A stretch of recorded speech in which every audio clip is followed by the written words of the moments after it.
And welcome to this episode of Down the Pub podcast.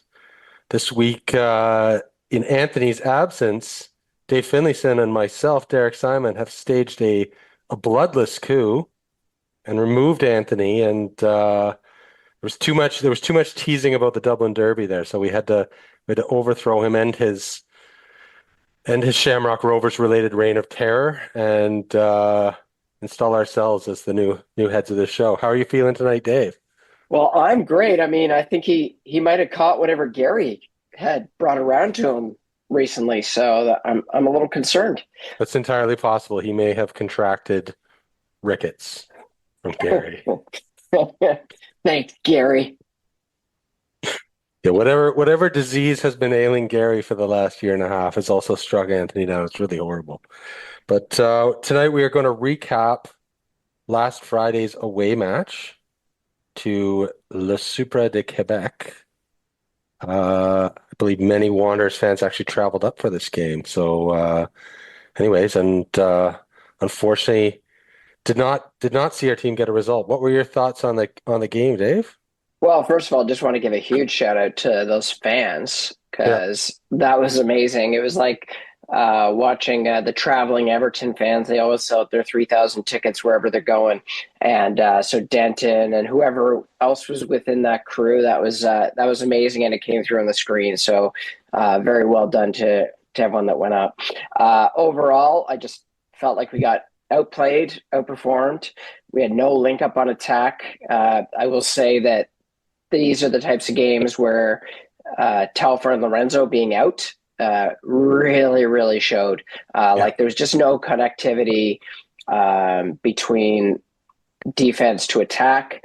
And then when we did get forward, it was just so isolated. So we've seen some of the big problems now of those guys going missing. And I think we talked preseason, well, Zitman and Ogeen and Isaiah should be able to cover that space that Lorenzo was leaving or Rampy, and that did not happen. So hopefully coach has taken some good notes on that and we can figure out what to do there. So part of my problem is like I really don't know what this team is trying to be right now. Like if I listen to what Vanny said, and then if I see that second half of the Pacific game, it's let's move the ball forward quickly, let's get an attack quickly, let's be decisive, let's get shots, let's get crosses, and get bodies in the box. Didn't see any of that today. And then defensively, I don't really know what we are like. How are we trying to play? Because Sean Rhea, Abzi just destroyed us like all game long. It didn't really all show up on the goal sheet, but every time Abzi got the ball down the side, I was just like, man, like they were just taking the piss down the sidelines. And Rhea just that if I've ever seen a revenge game, like that was it.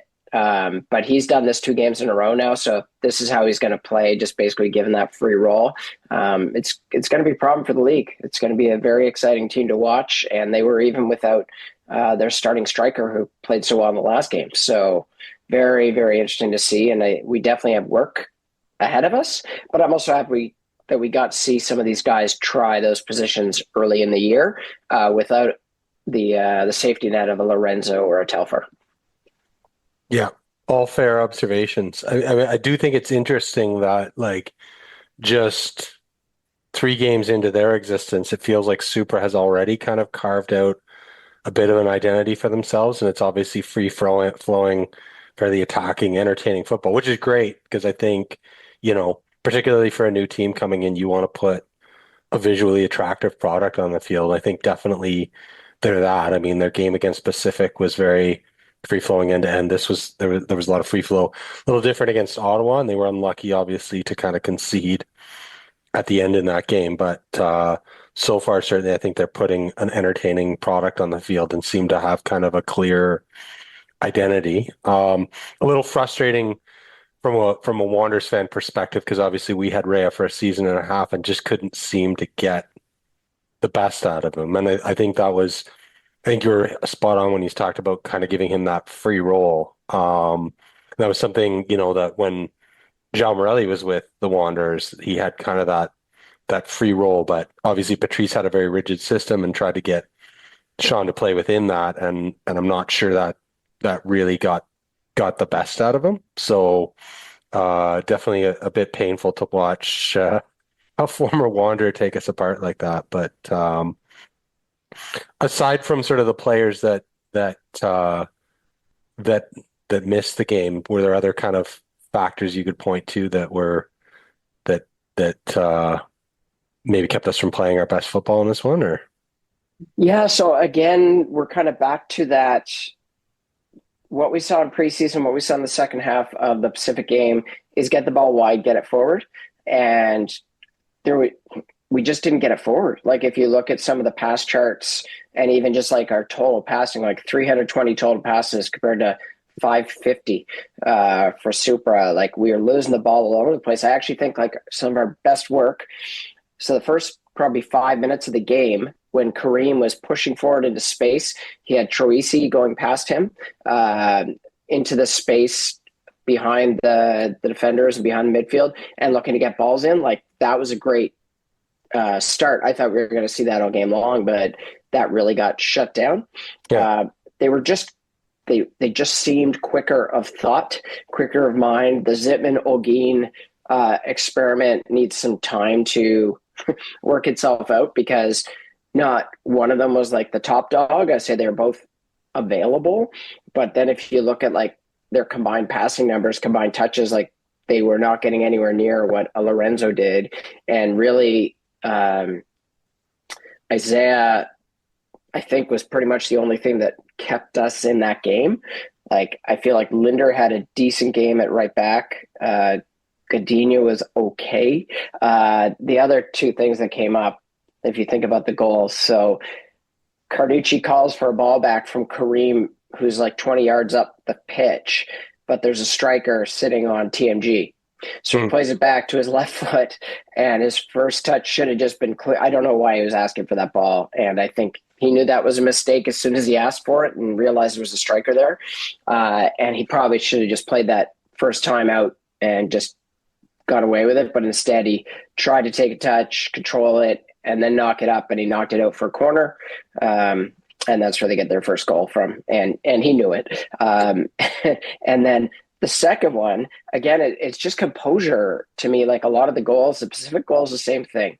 So Zitman's in there. You could tell he's getting tired by this point, but he gets the ball down in our own box, and essentially he's playing a very defensive midfield role at this time, or that's what it seemed like. And he had all kinds of time, and he just thumped it like Rose Ed, but for a throw in. Like, and he had all day to get the ball down and play it long if that's what he wanted to do. And the throw in straight to Rhea, they don't close him down on his right foot, and he has the time to put in a beautiful cross. And it's a great finish. I mean, like, there's nothing Carducci could do on that. Like, just a wonderful header. And it's one of those ones that's so good. I don't know if the defenders could have done anything. Like once that ball was coming in and the pace that the forward or midfielder was moving, it was just hard to see anyone else winning that ball except him. And then he just had to put in a perfect header. yeah. Again, and it did feel like we were a bit better second half, but again, kind of a very poor first half. So like, which seems to have been sort of a recurring theme so far this season. So what's it going to take to get this team playing kind of two solid halves of football? Yeah, I don't know. I don't know the answer to that question. I think the other thing is like, so this would be in a game. Super's very quick. They're very fast. So maybe it's not a great game for Rampy to be coming in on, but I almost feel like with Lorenzo out, maybe that's when you start a Rampy with a Zitman or a Rampy with Olguin and like give him that player that can move around while he just like things just rotate around him. And him coming in at that point, like someone's just got to show me the stats that say that he is able to be that guy that closes out a game. Because this is 2 games in a row, and I'm not saying like the goal is his fault or anything like that, but the result is the result. And I think we saw this happen a couple of times last year. Him coming near the end, I don't think he's a closer. Like he's a guy that needs to be in the flow of the game. He needs to get a whole bunch of touches. He needs to work with a center midfield partner. And again, you guys hit it quite well preseason. Like he just needs to be in a more narrow space to get that ball, move it around. He's good at that, organized, but he's not quick. And so against a team like Super, that's going to be a difficult matchup for him. Like him against Ray is not a good matchup, right? Yeah. And did you think, obviously Johnson was having a good game, but got subbed out towards the end. What did you make of that sub? Was that sort of, Like the only thing I could like he looked beat. yeah, Like he was chasing. He was the one that had to chase Rhea and Abzi yeah, down that side, and it wasn't. And then it wasn't just those two. Like there was other players in there that were involved. But he did look exceptionally tired. But I wonder if that's a point you could have dropped him back and pushed someone up into that higher slot where he was sitting. But he did look exhausted. I'm just going to assume it's tiredness that caused him to take him out. yeah. I was hoping that someone would ask that in the post game presser, and I don't think anyone did. It was interesting listening to the post game presser because Vanny took questions in about three different languages, And that was awesome. um, which was very cool. But the only thing I didn't like about it was the questions were actually quite repetitive or touched on the same thing. So they weren't asking identical questions in English, French, and Spanish, but they were asking very similar questions. So knowing French and Spanish, you were getting he was just hitting the same points over and over again, and you weren't really getting like any insights about different aspects of the game. So not that all of them were repetitive, but there was a lot of overlap between the questions. So he's really just saying the same things over and over again in three different languages. But really cool to see him just like field questions completely comfortably in three languages. So Well, and I do wonder too. They're going to start putting in the subtitles and everything. I probably should have figured out turning that on the YouTube. But again, we're just going to keep saying it. Like it's a great post game addition to be able to hear that the next day and like just hear him. Like you could tell he was just like he wasn't happy. yep. I don't think he wanted to say naive again, but he said we couldn't translate our strength. He said we need to be humble. We need to stick to the plan. We allowed a stupid goal. Can't let them transition attack. And there was like a section at the beginning of the second half, probably until like 70 minutes, where I actually thought we had them under pretty good control defensively, and we were starting to get a hold of the game. And I can't even point to what the tactical changes were. It's just we just seem to be getting on the ball much better. We seem to be controlling it like the matchup against Biello had kind of swung back towards us, Mm. and their center mid, and we were managing to keep Rhea like on the outside and not jump into tackles. So like that had been I think that's going to be a big learning lesson because I watched Zipman and Troisi like come in on Rhea but come fast as opposed to keeping back from him and just containing him, and he just cut them right through the middle and took them on. So like it was a good game for the neutrals to watch that. We need to. I think Vanny's going to want to see more of whatever he thinks our identity is going to be, and see the guys playing towards that. So whatever we took in the Pacific second half, that's what we need to really get to with this team. Another game where we saw kind of the video review play a significant role, both in awarding us a penalty and then denying us a goal. So, what do you make of the rule changes so far? Do you like it? Does it make the game better? Does it interrupt the flow of the game too much? What are you thinking? Well, it's funny because again, we had Everton is at the middle of a firestorm with VAR, with the most obvious handball I've ever seen in the Premier League, not get called, and then not getting a corner, like it's just called a goal kick. So it's just like really bad use of VAR over there. And I actually thought both these calls were spot on. I don't think anyone could have an argument. Like he was offside, it was close. But I think we were saying on the chat, like he just needed to do that work to get like probably half a yard closer, and they would have just had to give it to him because there would have been no daylight, or it would have been really hard to see daylight between them. And it was such a great pass from Isaiah. So you could see he's just getting ready for it. So I thought Catchwelly had like a decent game. We just didn't give him enough service up top. I find the way they do the video review, it's actually quite quick, Mm. and so it doesn't. I found it doesn't disrupt the flow of the game the way the full VAR that you see in the Premier League does. Like, they Yeah. spend minutes reviewing something, and this, it's like a quick trot over to the sideline. They have a look, and more often than not, they're able to confirm or change the ruling pretty quickly. And so they're getting the right result most of the time and doing it relatively quickly in a way that doesn't kind of disrupt the flow of the game to the same extent that VAR seems to. So yeah, Well, and if so you far, think about the mindset of the referee in the Premier League. So when you get called over because someone's called you over from a referee yeah, of your level has called you over because he thinks you've made the wrong call. yeah, Right? That's what's happening. yeah, In this one is because the coach who's maybe seen one replay from one angle is going to take that shot and see if it actually happened later in another game. It felt like they were calling a timeout yeah. essentially. So you're not getting that pressure of like, I 100% know you made the wrong call. This is like, I'm taking a flyer to see if you get this call right. And then reviewing the goals, I think like as long as they're quick like that, you're just looking at the main thing. 100% that's been fine. So I haven't seen something where I'm like, this call was so out of step with what was actually happening in the game. So that feels like we're on the right path there. And what did you think of kind of the player selection? Aria, we've previously seen obviously in more of a wingback role, and this time he was playing more as a striker. We didn't see Bahambula come on until he's usually been a starter up top. He didn't come on until later in the game. What did you make of Aria's time up top? What did you make of some of the changes in terms of where players were playing?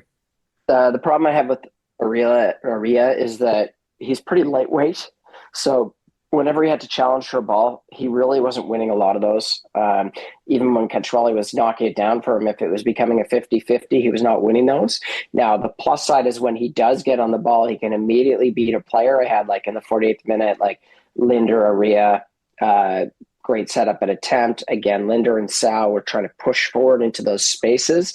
But we need those guys to hold on to the ball. That's why when you have a Telfer gets fouled before he'll give up the ball, generally, right? So you just need that strength in there. I find when Aria is wide, at least he gets a chance to go one-on-one, and he's purely one-on-one versus having to look all around him and see where all the defenders are. So again, that could just be building up. Again, he's quite young for this.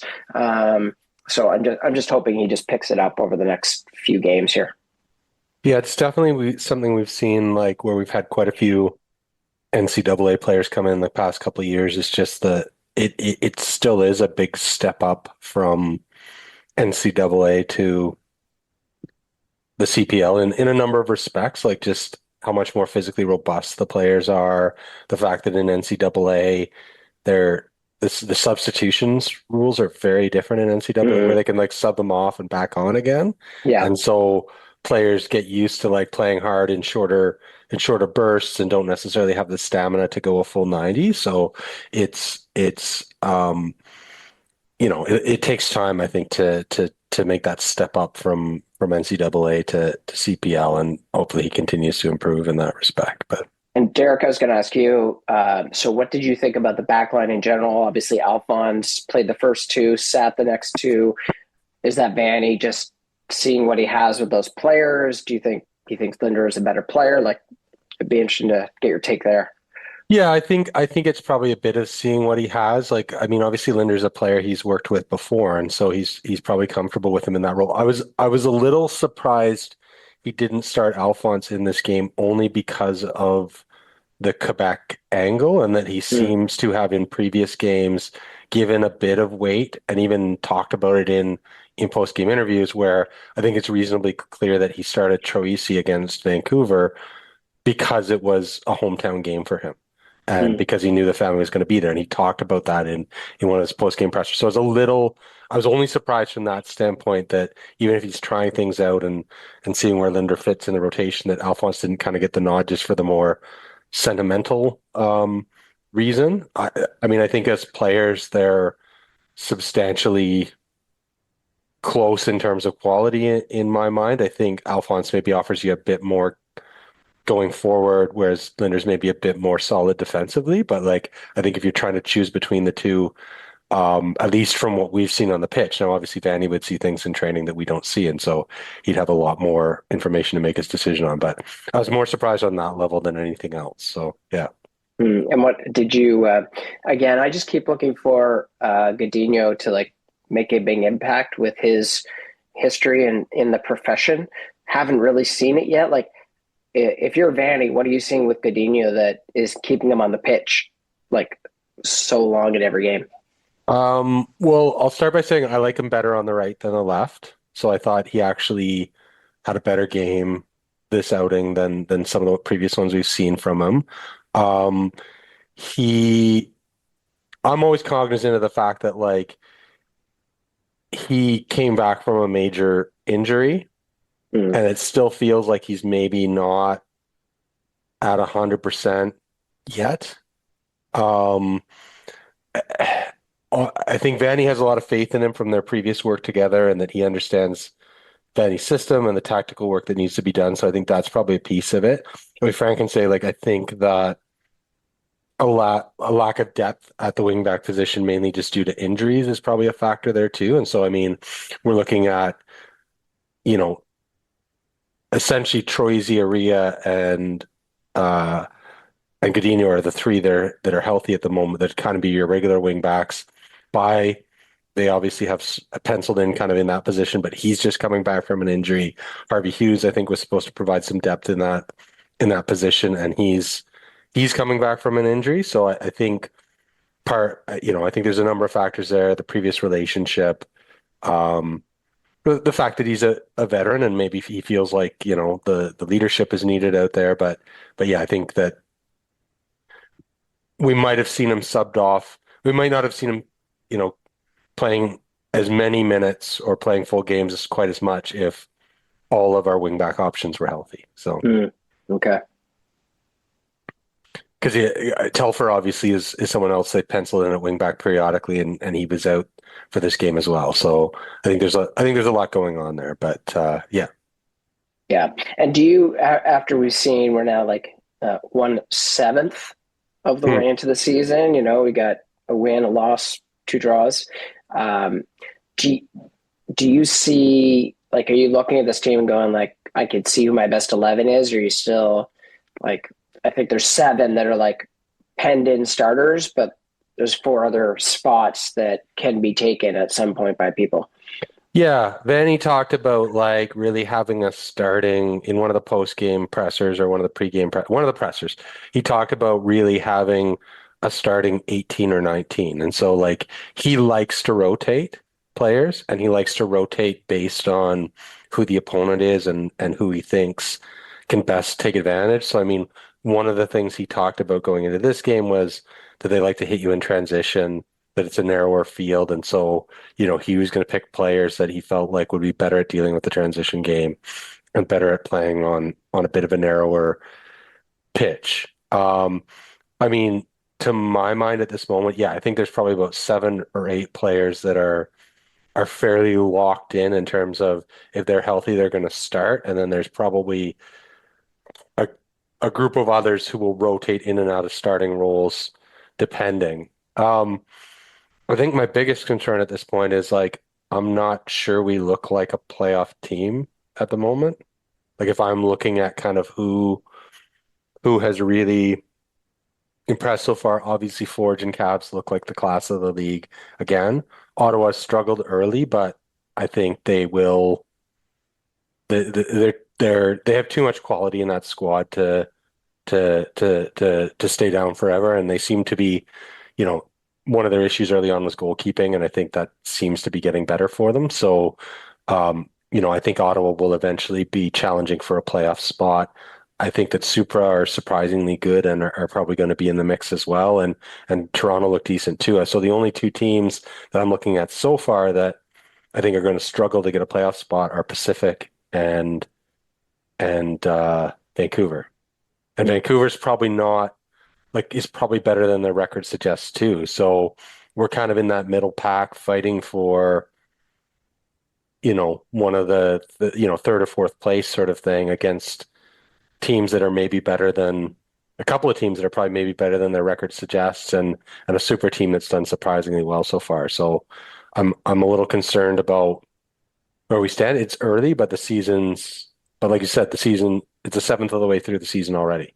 It's a short season, so there's not a ton of time to course correct if we don't start getting things right soon and seeing two full halves of football, seeing the defensive system, the zonal marking really kind of coalesce and start to work in the way it needs to, and get those striker partnerships working the way we've talked about previously too, because that piece still isn't there, right? So Absolutely. Yeah, I think for me, I think this is as bad as we're going to play all year. And if, we're still sitting in fifth and we really haven't, I don't know, have we hit second gear? Like second gear in the second half of the Pacific game, maybe yeah, edging into third gear.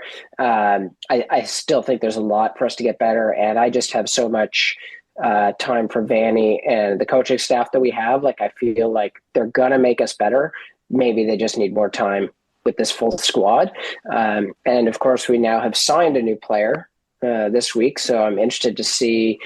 We saw that one game in against the Iceland team. I'm very interested to see the impact of him coming into the squad. Like, do you think there's a spot for him, maybe not in the next game, but like starting with this team, or we're just going to take our time, develop him, and see how that goes?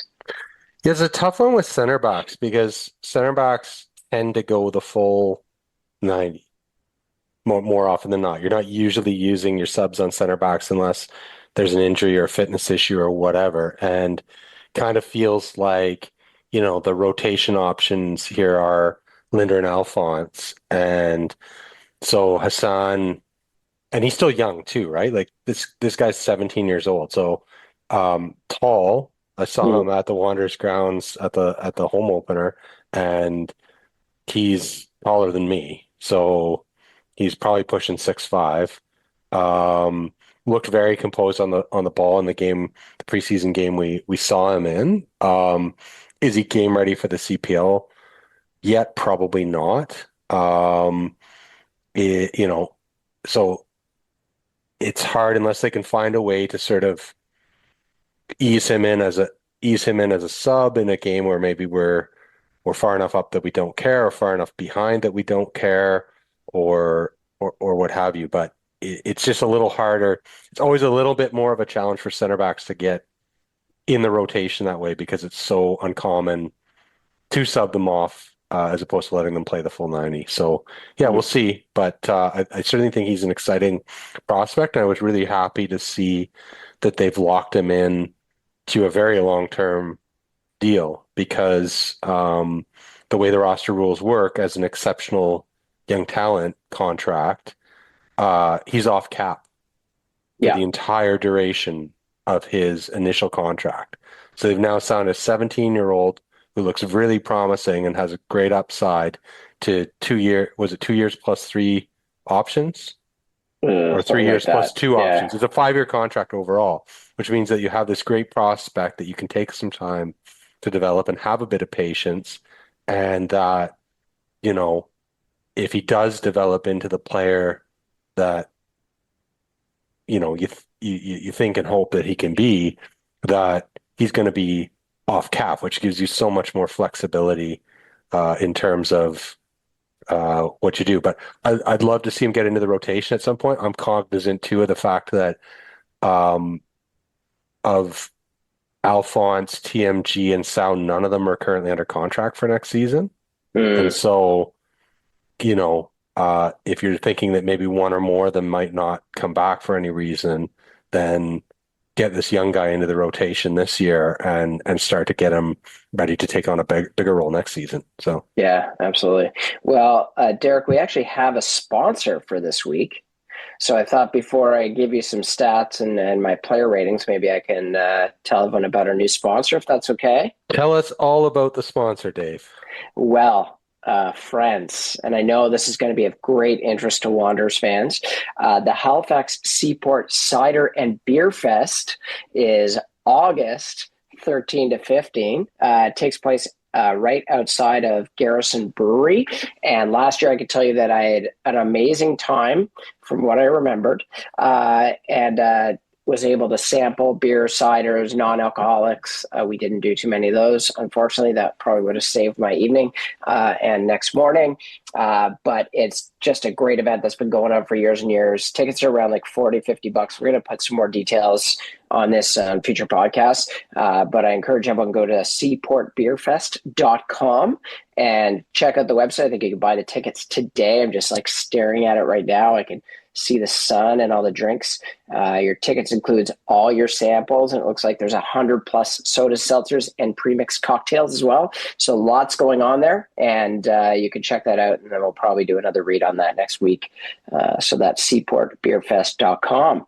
And now just to some of the some Dave's random stats for this game. So we already talked about the passes.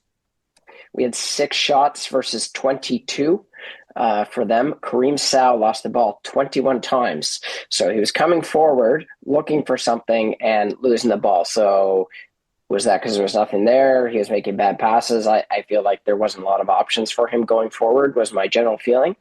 We had lots of big defending stats because we had to defend all games. So I'm kind of disregarding those for today. We had some good tackling numbers. And from those who are interested in the under 21 numbers, we are now at 415 minutes after 4 games. So that's great for us. And actually, all teams are over 200 minutes now. So it's looking like that is not going to be an issue for any clubs going forward. As far as my player of the game, I had Isaiah with a 7 on the Dave ranking scale, and SofaScore gave him a 7-1. I think FOTMob gave him a 7-3. And then the only other player that cracked, actually not one other player cracked 7. So there was a few 6.5s in there with Linder, Ketchwali, and Kareem. But otherwise, it was a very low game for me as far as some of the player stats and numbers. So there you go. Some stats and some player ratings. Who was your player of the game, Derek Simon? My player of the game was also Isaiah. So it's kind of a recurring theme on the Down the Pub podcast. But yeah, I had him as my player of the game. I struggled a bit. I usually try to come up with an honorable mention, and I struggled a bit for one this week, to be honest. I did note that although Kareem had some giveaways, he was voted the hardest working wanderer this week. So Oh, okay. maybe it wasn't for lack of effort. But yeah, I think I'm pretty solid on Izzy as our man of the match. So yeah. Yeah, and except for half a yard, he would have had 2 goals. So that would have been a great ending. And the one thing I will take from that is all these games have been very close. So even though it doesn't feel like we're playing our best yet, like we're not far away. So pick this up by a few players, just getting better every game, and I think we're going to be there. Hopefully, we're going to get all excited for this Saturday's match. Who are we playing? I know we're at the Wanderers grounds. We are at the Wanderers grounds and we are playing against Forge. Oof. Yeah, we have schedule is not kind to us in the coming weeks. We play Forge twice in a row. On the May 2nd, we play them in the league at home, and then we play them away in the Canadian Championship at Hamilton on May 9th. We've never won in Hamilton, so hopefully that this year is the year that changes. We finally get a big W in Hamilton. Vanny, bit of a can champ legend, Vanny. So hopefully some of that Vanny can champ magic rubs off on this squad. But yeah, Feel it's going to happen. And a great friend of the pod, Kevin, is going to be crying some Hamilton tears after at least one of these games going forward. So there's your early prediction. some salty, salty Hamilton tears. Yeah, nothing like it. Not that we know much about it, but we're ready for them. That's right. Yeah. Well, thanks, Derek. This has been a lot of fun. I Yeah, almost missed Anto, but not really. So we'll see if he wants to come back on next week. Maybe we can do the double header with him and get 2 games in for 1. maybe I'll have to get him on the Tides pod out of pity for him missing out on this week's Down the Pub. No, just let him stew. Let him stew for the week. We'll get him back on. He'll be all full of P and V, and he'll be ready to go for next week's pod. Right on. All right. All right, Thanks, brother. Good Dave. talking to you. See Come ya. on, you Wanderers. Come on, you Blues.